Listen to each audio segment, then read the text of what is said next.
आखिरी सलाम लेते जाना। आखिरी सलाम लेने गया था वो हैप्पी प्रिंस का। कह रहा है death is the brother of sleep is he not. जो डेथ है वो स्लीप का दूसरा भाई है। कहते हैं ना कि आदमी जब सो रहा होता है तो आधा मर चुका होता है। आदमी जब सो रहा होता है तो आधा मर चुका होता है। और यही बात ये वालों कह रहा है कि death is the brother of sleep. है ऐसा कि नहीं? And he kissed the happy prince on the lips and fell down dead at his। और इतना कहकर हैप्पी प्रिंस ने स्वैलो ने उस हैप्पी प्रिंस के लिप्स को किस किया और फिर उसके पैरों के बीच गिर गया। इसके पैरों के बीच हैप्पी प्रिंस का जो पैर है इसके बीच में ये स्वैलो गिर गया। After the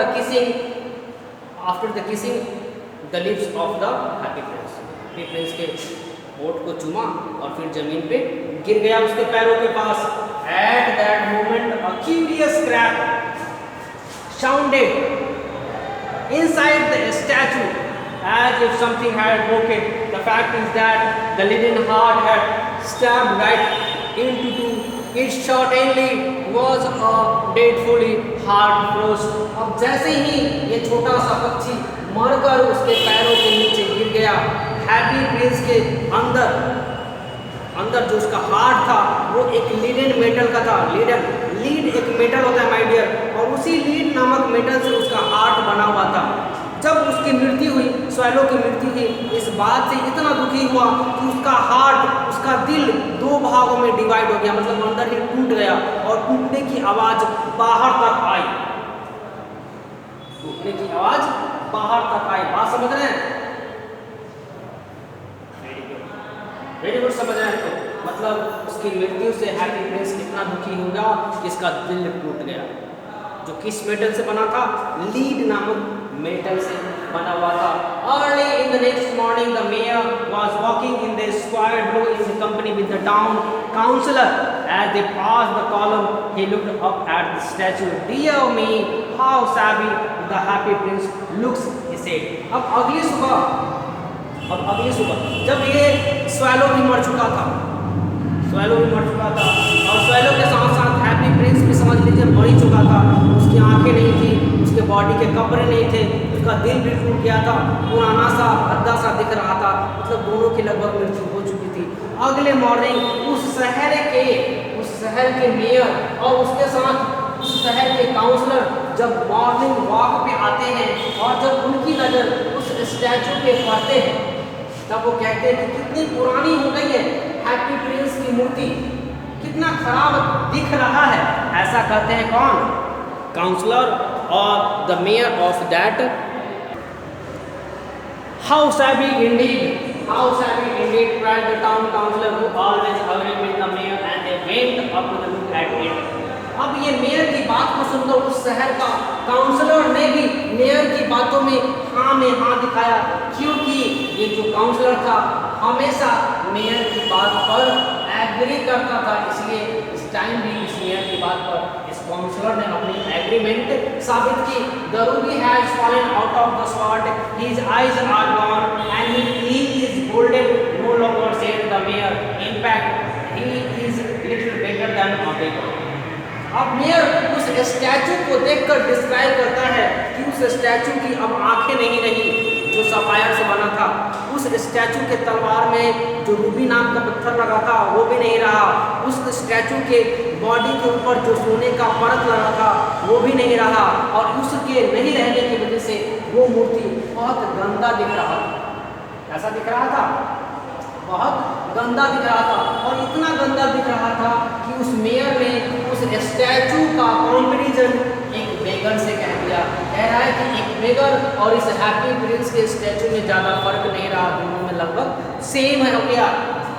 the little better than a beggar, said the town councillor. और फिर से टाउन काउंसलर ने मेयर की बात में अपनी एग्रीमेंट जाहिर की और कह रहा है कि भिखारी से थोड़ा सा अच्छा दिखता है वो हैप्पी प्रिंस का स्टैचू।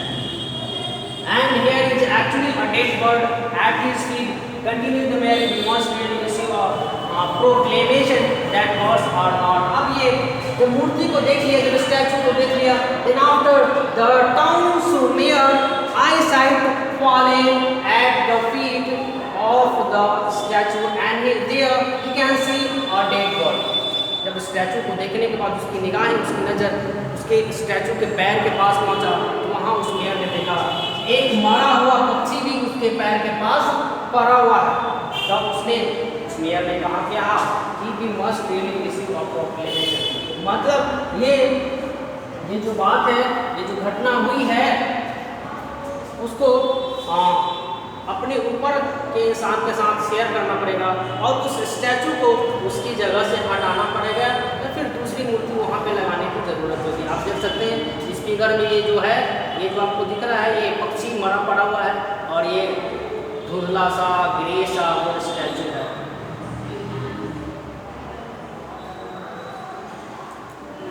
देख लिए, आगे देखिए, to be allowed to die here.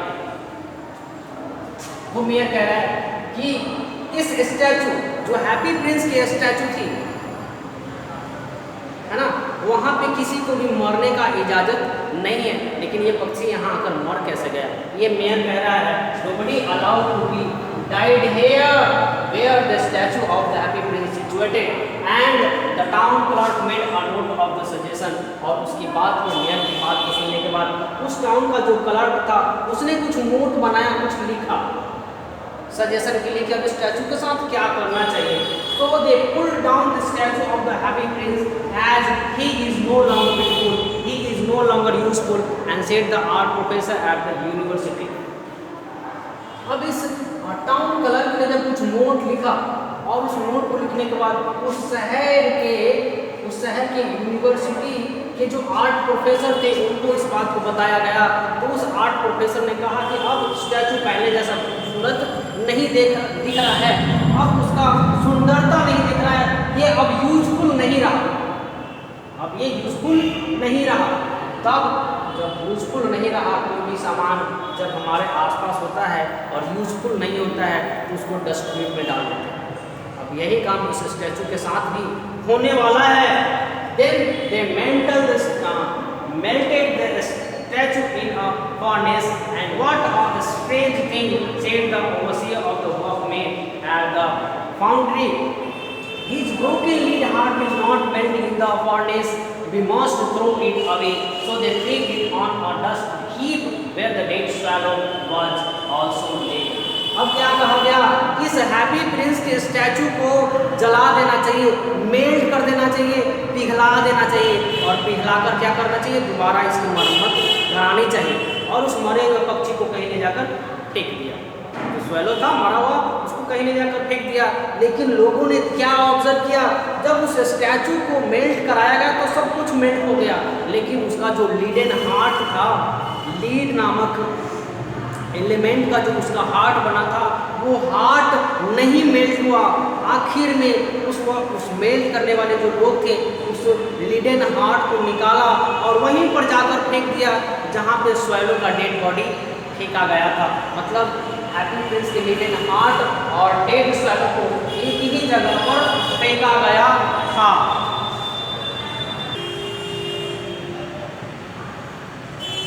Bring me two most precious things in the city, said God. One of his angels, and the angels brought him the living heart and the dead God. You have rightly chosen, said God, for in this golden paradise this little bird shall sing for evermore, and in my city of gold the happy prince shall praise you।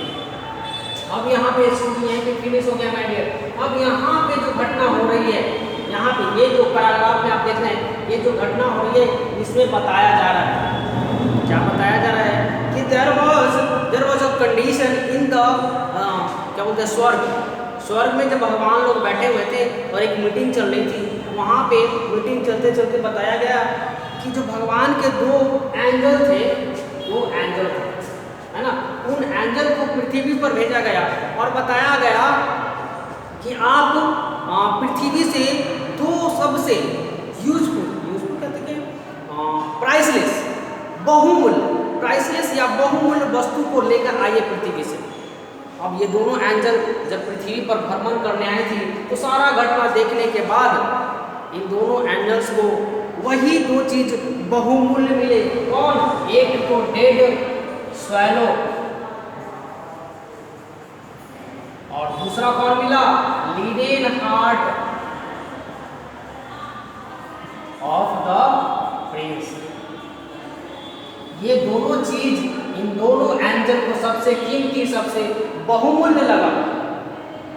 और यही दोनों चीज की बहुमूल्यता को जब ये दोनों angel ये दोनों चीज लेकर वापस स्वर्ग में देवता के पास पहुंचे तो देवता ने पूछा था कि बताइए ये दोनों चीज जो आप लाए हैं, एक लीडेन हार्ट और हैप्पी प्रिंस और एक मरा हुआ पक्षी, ये दोनों बहुमूल्य कैसे हैं? और इसी कैसे को डिस्क्राइब जब एंजल करती है तब ये स्टोरी क्रिएट होता है। ऊपर वाला जितना आपने पढ़ा वो सारा स्टोरी एक्सप्लेन कर रही है एंजल भगवान के सामने। बात समझ रहे हैं?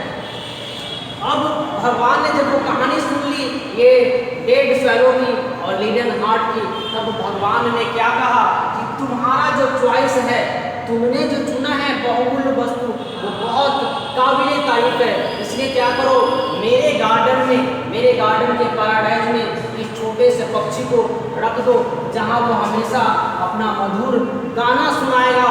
और मेरे शहर में, उस शहर के गोल्डन प्रिंस के Eva gold and in my city a gold of the happy prince shall praise। अब उनके गोल्डन सिटी में इस हैप्पी प्रिंस को रखा जाएगा जहाँ हमेशा उसकी प्रशंसा की जाएगी। मतलब एंजल के नज़र में वो हैप्पी प्रिंस का लीडेन हार्ट या हैप्पी प्रिंस हुआ या डेड स्वैलो, दोनों उस पृथ्वी को उस समय बहुत बहुमूल्य हुआ करते थे। और इसीलिए एंजल दोनों को उठाकर स्वर्ग में ले गए। आप स्टोरी यहाँ पे फिनिश होता है। मैटर स्टोरी समझ गए होंगे आप, मुझे उम्मीद है। बहुत मज़ा आता है, बहुत इंटरेस्टिंग स्टोरी है, बहुत मेहनत भी किया है हमने। डेढ़ 2-2 घंटे लगातार क्लास लेना पड़ता है एक लेसन फिनिश करने के लिए। बहुत लंबे लेसन बोलते बोलते गला सूख जाता है। आप समझ रहे हैं? इसलिए बार बार स्टोरी को देखा कीजिए। स्टोरी भी आप समझ गए बहुत अच्छे से, मुझे ऐसा उम्मीद है। फिर मिलेंगे अगले क्लास में।